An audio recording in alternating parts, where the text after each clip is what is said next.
सोलापूरमध्ये काल जिल्हा परिषदेच्या निवडणुका झाल्या, मात्र एक धक्कादायक प्रकार सोलापूरमध्ये समोर आलाय की ईव्हीएम मशीनच धाब्यावर सापडली.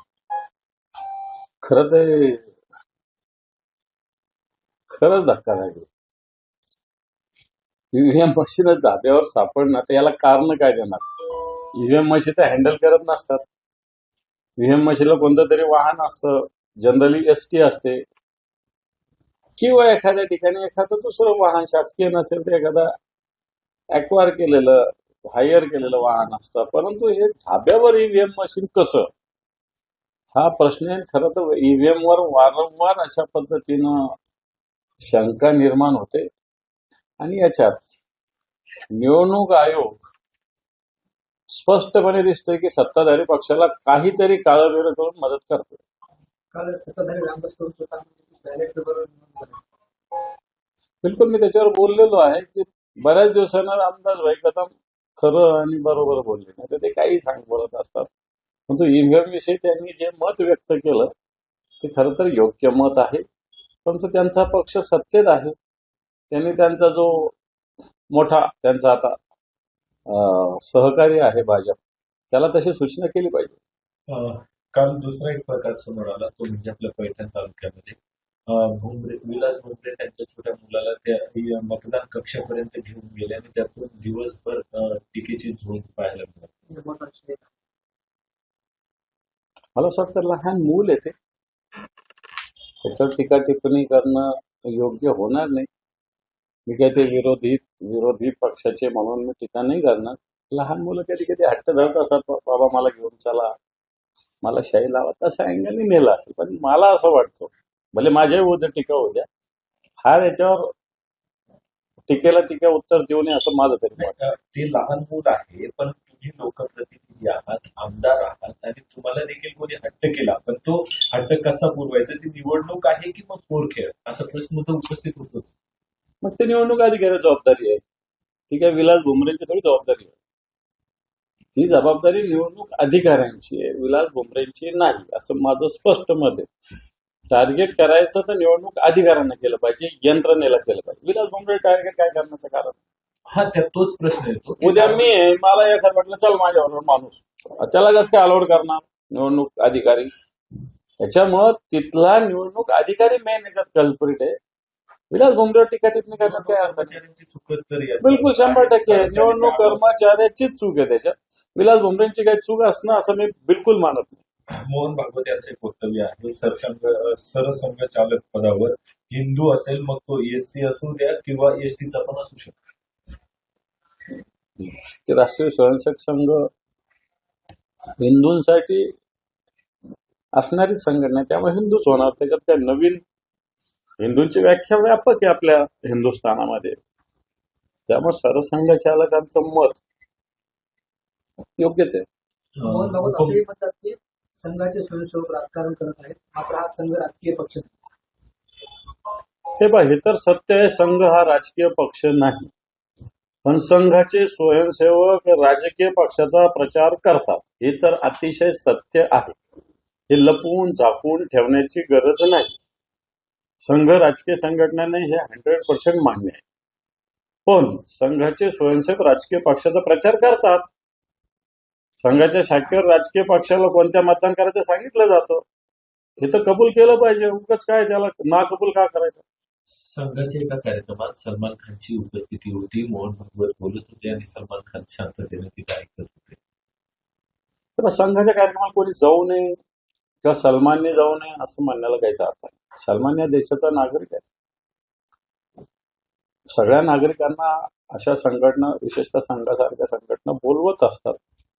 त्याला सलमान खान यांनी जर हजेरी लावली तर त्याच्यात फार काही इश्यू करू संघाविषयी किंवा सलमानविषयी असं मला तरी नाही. पण यापुढे संघाच्या कार्यक्रमात मुस्लिमांना खुलं आमंत्रण आहे का, हे असं मोहन भागवत स्वतः संजय राऊत. हे पहा, आत्ताच आपण बोललो की संघ हे अराजकीय संघटना आहे असं ते म्हणतात. खरं तर मी हे सांगितलं की संघाची स्वयंसेवक प्रचार करतात, हे काही ना कबूल करण्याला काहीच अर्थ नाही. त्याचे अधिकृत पत्रक वगैरे सगळे आमच्याकडे उपलब्ध आहे. परंतु संजय राऊत साहेब बोलले हे जरी सत्य असलं मुसलमानांना बोलवणं, मुद्दा हाच आहे ना, त्यांनी बोलवलं तो राष्ट्रवाद होतो आणि दुसऱ्यानं बोलवला तो धर्मवाद होतो. हा याच्यातला महत्वाचा मुद्दा आहे. समजा आता शिवसेनेने एखाद्या मुसलमानाला स्टेजवर बोलवलं, अरे बाप, मुसलमानाला बोलवलं, आणि आता संघाने बोलवलं तर तो राष्ट्रवाद होतो. वाटतं ह्या गोष्टी जनतेला आता समजत आलेल्या आहेत. तेव्हा सलमान खान उपस्थित राहिला संघाच्या कार्यक्रमाला, याला कोणी ऑब्जेक्शन घेऊ नये असं मला तरी वाटतं. उपमुख्यमंत्री अजित पवार यांचा अपघात होऊन 10 दिवस झाले, पण त्यावर आता शंका कुशंका उपस्थित केल्या जात आहे. पायलटचा 50 कोटींचा विमा होता, तो स्वतः एक सुसाईड बॉम्ब असल्याच्या अँगलने देखील चौकशी व्हावी असं अमोल मिटकरी म्हणतो. आता कसं आहे, काहीतरी आहे एवढं नक्की, पण पायलट सुसाईड बॉम्ब असेल असं म्हणण्याला फार जागा आहे असं मला तरी नाही वाटत. पण अमोल मिटकरनी जे काही प्रश्न उपस्थित केले, माणसं 6 होते तर 5च बॉड्या का सापडल्या, माणसं जळून खाक झाली तर कागद कसे कोरे करकरीत राहिले, या मुद्द्याला तर उत्तर दिलंच पाहिजे. त्यांनी अजूनही दावा केलाय की त्या पायलटला इग्नोराइज केले गेले होते. ते मला नाही माहिती, पण हे मुद्दे जे अमोल मिटकरनी उपस्थित केले हे अतिशय सत्य आहे. जर 6 जण विमानात होते तर 5च बॉडी का सापडल्या. सगळ्यात महत्वाचं, सगळा माणूस कोळसा झालेला आहे प्रत्येक माणूस, तर कागद कसे कोरे करकरीत राहिले, हे मुद्द्याचं तर उत्तर दिलंच पाहिजे. सोशल मीडिया तुम्ही पण वापरता, म्हणजे 10 दिवस झाले उपमुख्यमंत्र्यांचा अपघात होऊन ते सोशल मीडियावर आता वेगवेगळ्या चर्चा किंवा ते ट्रेंडिंगच होतोय सगळा विषय की अजित पवार परत 10 तारखेला बॅक. हे मला वाटतं हा अंधविश्वास आहे. जी घटना झालेली ती स्वीकारली पाहिजे, कारण शेवटी सगळं PM झालेलं आहे, सगळ्या गोष्टी झालेल्या आहेत, त्या काही उगच शोषा झाला असं म्हणता येऊ शकत नाही. तर या गोष्टीवर आमचा विश्वास नाही. काँग्रेसकडून आता स्थानिक पातळीवर निरोप देण्यात आले की महाविकास आघाडी खरंच संपली का असा प्रश्न आता उपस्थित होतोय, कारण काँग्रेसचं म्हणणं आहे की आगामी काळात ज्या निवडणुका होतील, मग त्या लोकसभा असेल विधानसभा असेल, ते सोबळावर तयारी करा, कुणाच्या भरोश्यावर आपण बसायचं नाही. सगळेच पक्ष असं सांगत असतात की स्वबळावर तयारी करा. संघटना चालवायची तर असंच करावं लागतं. कोणताही पक्ष असं म्हणत नाही की आपण आता अलायन्स करू मग या जागा घेऊन लागतील. ह्या गोष्टी शेवटपर्यंत स्वबळ असलं पाहिजे तरच अलायन्स करता येते. जर बळच नसेल तर अलायन्स करता येत नाही. काँग्रेसने जसं सूचना दिल्या असेल तसं शिवसेने ती वारंवार तशा सूचना दिल्या जातातच. असं थोडी म्हणते शिवसेना नाही आपण आता 50 जागेवर तयारी करा, 100वर करा, 200वर करा, पुन्हा 288 जागेवर तयारी करा. त्या शिवसैनिकाला सूचना असतात. आता महानगरपालिका, जिल्हा परिषदा, नगरपालिका आटोपलेल्या आहेत. आता मला असं वाटतं सगळे पक्ष ह्या 1-2 महिन्यानंतर पुढच्या कामाला लागतील, शिवसेनाही लागेल तशाच पद्धतीने. मात्र यामागचं कारण असं आहे की राष्ट्रवादीचे एकत्रीकरण, शिवसेना मनसे एकत्र, त्यामुळे काँग्रेस झाले होते. काँग्रेस त्यांचा स्वतंत्र पक्ष आहे, पण या सगळ्या गोष्टीला आता कोणती निवडणूक समोर नाहीये. लोकसभेला तब्बल 3.5 वर्ष आहे, विधानसभेला पूर्ण 4-4.25 वर्ष आहे. त्याच्यामुळे आत्ता या गोष्टीवर बोलण्याला कोणताही अर्थ नाही, कारण कोणत्याच निवडणुका कोणी विचार केला होता 2019ला की शिवसेना, काँग्रेस आणि राष्ट्रवादी काँग्रेस एकत्र होईल? निवडणुकीनंतर झाली. कोणी विचार केला होता की शिवसेनेचेच लोक फुटतील आणि शिवसेना, या सगळ्या गोष्टी राजकारणात जर त्याला अर्थ नाही. कोणी विचार केला होता अजितदादा आणि शरद पवार वेगळ्या पक्षात असतील? जर त्याला काय अर्थ? मे महिन्यामध्ये विधान परिषदेच्या जे सदस्य आहेत त्यांचा कार्यकाळ संपुष्टात येतोय. उद्धव ठाकरे देखील विधान परिषदेवर होते, ते पुन्हा जातील का विधान परिषदेवर असे चर्चा सुरू झाल्या. संजय राऊत म्हणतात की आमची इच्छा आहे, पण संख्याबळ कमी पडते. अजून मे महिना, फेब्रुवारी पूर्ण जायचा, जानेवारी मार्च पूर्ण जायचा आणि एप्रिल पूर्ण जायचा, आणि शेवटी उद्धवजी ठाकरे सगळे पक्ष प्रमुख आहेत. त्यामुळे त्यांचा निर्णय घ्यायला ते समर्थ आहेत.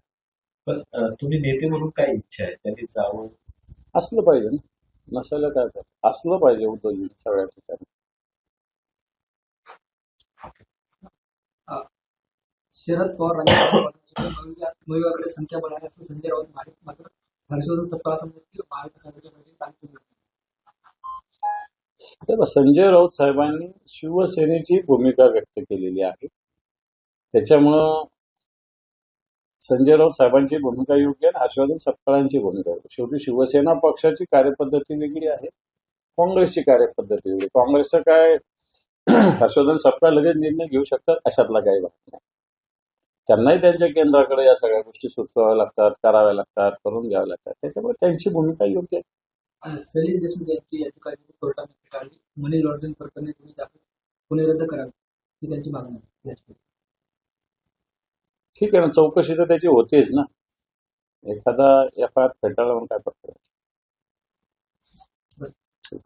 तेलंगणामध्ये जे महात्मा फुले यांच्या पुतळ्याची उद्या महाराष्ट्रात छगन भुजबळ आक्रमण झाले की अमित शहा लक्ष घेऊन कारवाई.